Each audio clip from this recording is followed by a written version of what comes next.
Puji dan syukur hanya milik Allah Subhanahu wa Ta'ala atas seluruh karunia-Nya. Salam dan selawat untuk baginda Rasulullah Sallallahu Alaihi Wasallam atas seluruh risalah dan teladannya. Malam ini saya diberi judul ceramah Sangkan Paraning Dumadi dan Tauhid, membaca ulang falsafah Jawa dalam cahaya Al-Quran. Hadirin yang saya muliakan, memang di dalam falsafah Jawa dikenal ungkapan yang sangat mendalam maknanya. Saya nggak tahu anak-anak muda masih tahu atau enggak. Sangkan paraning dumadi itu artinya apa?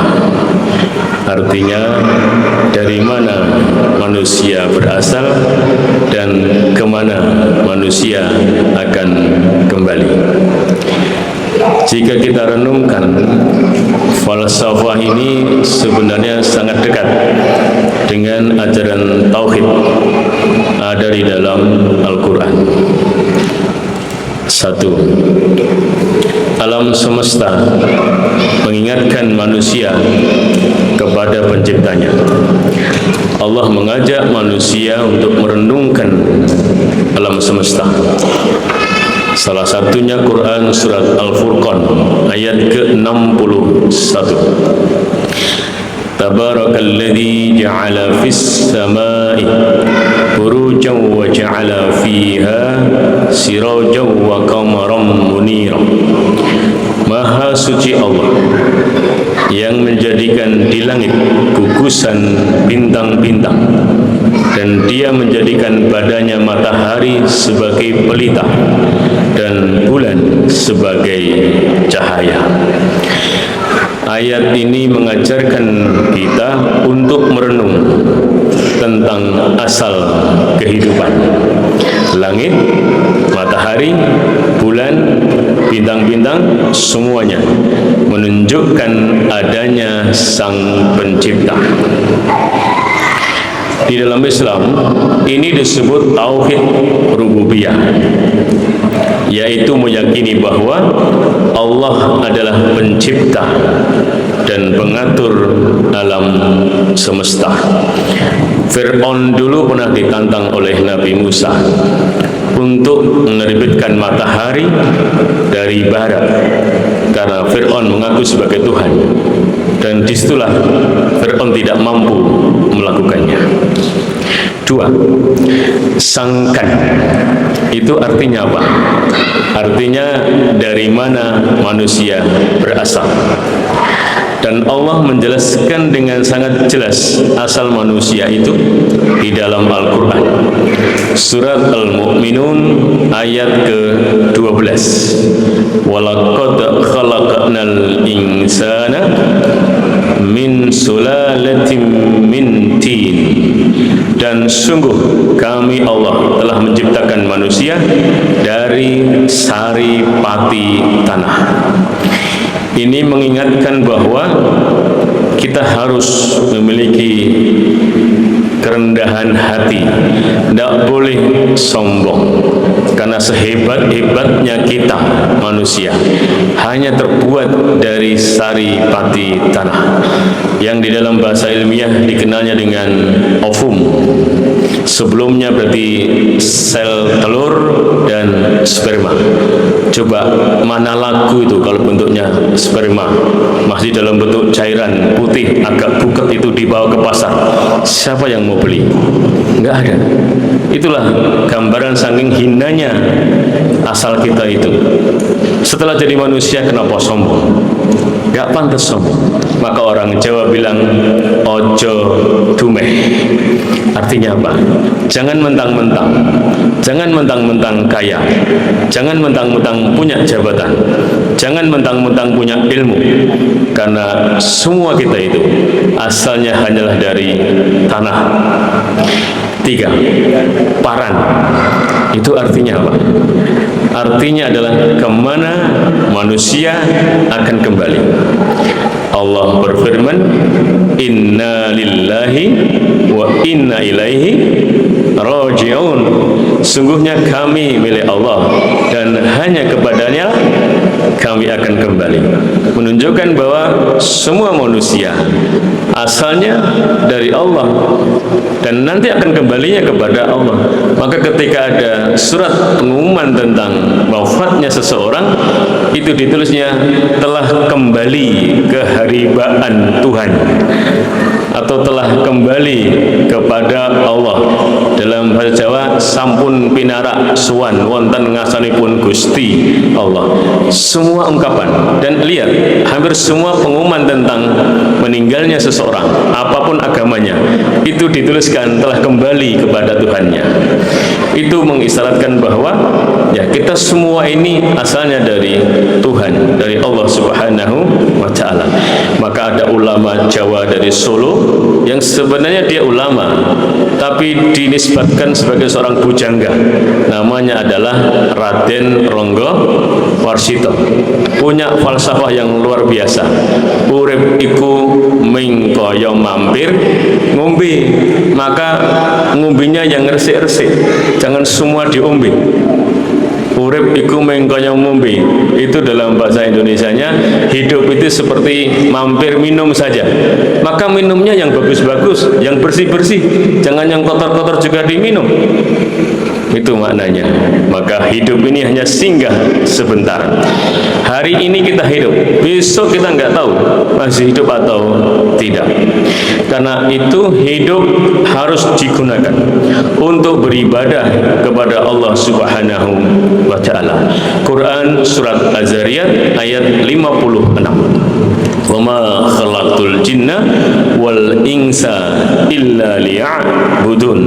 Tidaklah aku Allah ciptakan jin dan manusia kecuali untuk beribadah kepadaku.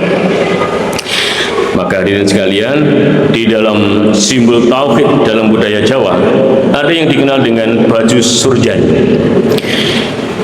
Jamaah yang dirahmati oleh Allah Subhanahu wa Ta'ala, di dalam budaya Jawa ada pakaian tradisional bernama surjan, itu khususnya dipakai di lingkungan Keraton Yogyakarta. Ada simbol spiritual yang mendalam di dalamnya. Perhatikan baju surjan. Bagi yang nggak punya, besok ke Malioboro beli baju surjan. Ada 6 kancing baju di leher, 3 pasang, berarti kancing bajunya berapa? 6.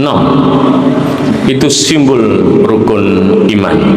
Iman kepada Allah, iman kepada malaikat, iman kepada kitab, iman kepada Rasul, iman kepada hari akhir, dan iman kepada takdir. Sultan Agung yang merumuskannya. Artinya hidup itu harus berlandaskan keimanan. Nanti di dada sebelah kiri ada 2 kancing baju, simbol syahadatain, la ilaha illallah Muhammadur Rasulullah. Di sebelah kanan itu ada 3 kancing baju yang kemudian ditutup dengan kain, dikancingkan di 2 kancing baju sebelah kiri. Apa itu simbol 3 kancing baju yang ada di sebelah kanan dan tersembunyi itu? Itulah nafsu amarah, nafsu lawamah, dan nafsu sufiyah. Pesannya adalah manusia harus mengendalikan hawa nafsu itu, karena sekuat-kuatnya manusia akan kalah bukan oleh orang lain, tetapi oleh dirinya dan hawa nafsunya. Siapa yang menuruti hawa nafsunya, maka dia akan jatuh ke lembah yang paling hina, karena dia mengejar dunia, dan dunia itu sifatnya merendahkan. Maka siapa yang mengejar dunia, di dalamnya ada harta, ada jabatan, ada wanita, maka dia akan tersungkur ke lembah yang paling hina. Hadis Nabi Rasulullah SAW bersabda, kaitannya dengan ibadah bulan Ramadan, man shoma ramadana imanan wa ihtisaban ghufira lahu ma taqaddama min zambi. Barang siapa berpuasa di bulan Ramadan dengan iman dan mengharap pahala Allah, maka akan diampuni dosa-dosanya yang telah lalu. Berarti Ramadan ini Saatnya kita membersihkan hati, mengembalikan diri kepada fitrah tauhid. Termasuk 10 malam terakhir Lailatul Qadar. Inna anzalnahu fi lailatul qadar. Wa ma adraka ma lailatul qadar. Dan Allah jawab, Lailatul Qadri khairum min alfi syahr. Tanazzalul malaikatu warruhu fiha biizni rabbihim min kulli amr. Malam itu malaikat-malaikat turun ke bumi. Sibuk malaikat-malaikat dari langit turun ke bumi, memenuhi bumi sehingga bumi terasa penuh sesak dengan orang-orang baik, karena di situ berjuta-juta malaikat turun dipimpin oleh malaikat Jibril yang di ayat itu disebut dengan ruh, adalah nama lain malaikat Jibril. Nanti di ayat yang lain disebutnya Ruhul Kudus. Maka bumi terasa tenang, tentram, sejahtera. Salamun hiya hatta matla'il fajr. Maka dimanapun ada orang-orang baik, di situ ketenangan, ketentraman, kedamaian ada.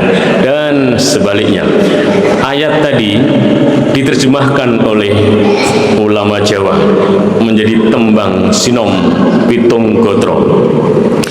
Ojo turu sore kaki ana dewa nganglang jagat nyangking pokor kencanani isini tungo tetulah sandang kelawan pangan yo iku bagianipun wong melek sabar narimo.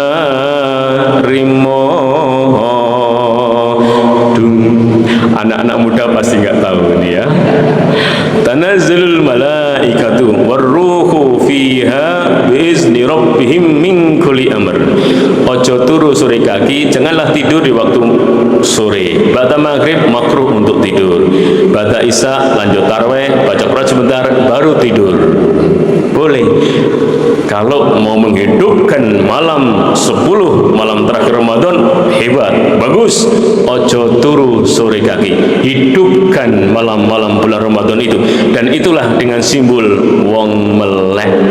Wong melek itu orang yang tidak tidur, menghidupkan malam-malam bulan Ramadan.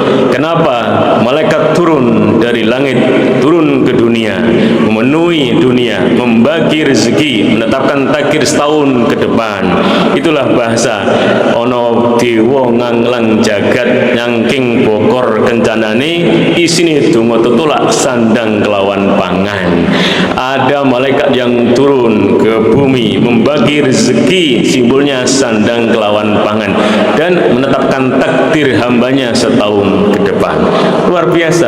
Ulama Jawa itu luar biasa, nggak suka memamerkan ayat-ayatnya dan hadisnya, tapi saripatinya diambil, dibahasakan sendiri dengan bahasanya, karena tahu waktu itu belum lama menjadi seorang muslim, supaya bisa merasuk ke hatinya. Maka dengan tembang-tembang mocopat nasihatnya sangat halus. Maka orang-orang yang pantas mendapatkan Lailatul Qadar adalah orang yang melek. Dua, siapa? Orang yang sabar. Karena Rasul ngajari kita doa. Apa doanya? Allahumma innaka afun tuhibbul afwa fa'fu anni. Ya Allah, Engkau Maha Pengampun dan menyukai pengampunan, maka ampunilah aku. Ya Allah, Engkau Maha Pemaaf dan menyukai pemaafan, maka maafkanlah aku. Artinya apa?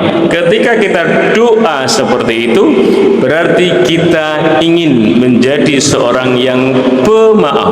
Orang yang pemaaf itu suka memaafkan tanpa persyaratan, memaafkan dengan ikhlas, dan itulah namanya lapang dada. Dan lapang dada itulah orang yang sabar maka orang Jawa bilang sabar, gak panjang kata, satu kata pendek, yaitu sabar. Dialah orang yang pantas mendapatkan Lailatul Qadar.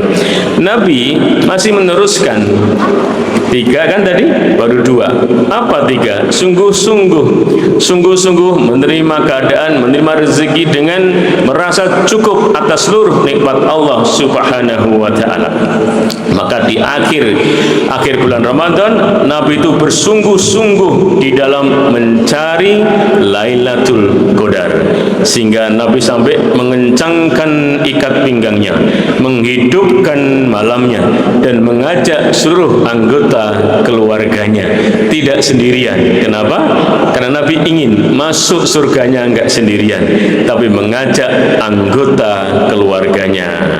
Walladzina amanu wattabashum zurriyatuhum biimanin alhaqna bihim zurriyatahum wama alasnahum min amalihim min syai' kullu mri'in bima kasabarahin. Quran surat At-Tur ayat 21. Dan orang-orang yang beriman diikuti oleh anak keturunannya juga dengan keimanan, oleh Allah diikat, dihimpun menjadi satu kesatuan, dipersilakan masuk ke surga. Dan setelah masuk ke surga, surganya beda-beda. Kenapa? Karena setiap hambanya terikat dengan apa yang dikerjakannya. Dan oleh orang Jawa diterjemahkan zuriyah tadi, anak, putu, buyut, canggah, wareng, udek-udek, gantung siwur, debok bosok, gerobak sente, gali asem. Tuh teman-teman sekalian. Nah, yang muda-muda senyum-senyum tuh maksudnya paham tuh enggak? Nah, insya Allah ya. Begitulah kultum saya malam ini. Jadi sekalian, saya pakai jam, jadi pas ya waktunya ya. Nah, mudah-mudahan bermanfaat. Ada kekurangannya saya mohon maaf yang sebesar-besarnya. Maka sebagai penutup, janganlah kita kemudian dengan cepat mengambil kesimpulan bahwa budaya itu bertentangan dengan agama kita.